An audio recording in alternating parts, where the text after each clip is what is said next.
Well, let's spend a couple of minutes talking about ethical public relations. And in a way, we've already started to step into ethics as an issue here.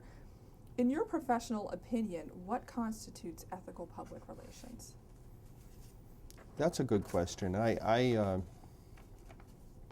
When I hired people over the years, there was an interview question that I had for interviewees.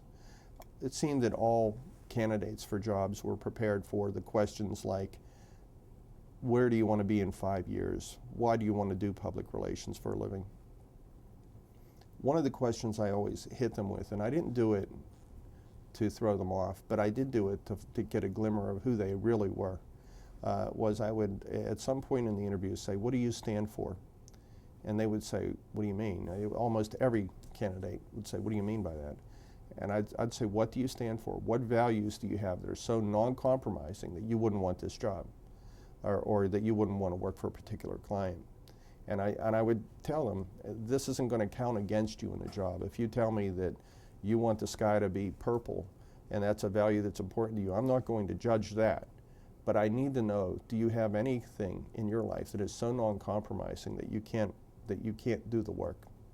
And it was a 50-50 proposition. Most people didn't have very good answers because they never expected the question. They maybe never even thought about how they might answer a question like that. Younger people, when they're coming out of college looking for internships, all they're worried about is getting a job. They're not thinking in those terms. But there were a few that did. There were quite a few that they knew where they stood. They knew what their values were, and they weren't bashful about saying it in an interview. And I really admired those people because that is what you need when you do this profession. And tied to that, it goes to advice I received from someone at one time. That person said, if you're not willing to be fired for what you believe in, you don't have enough passion about the business.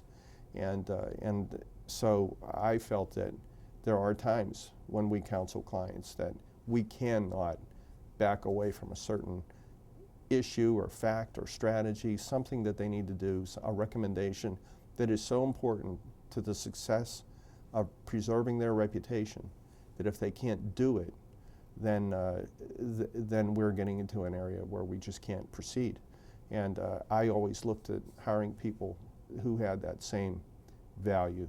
And while we can't always be judgmental of clients or we can't be judgmental of companies, I think having a core value system, knowing where your center is so important to doing this field.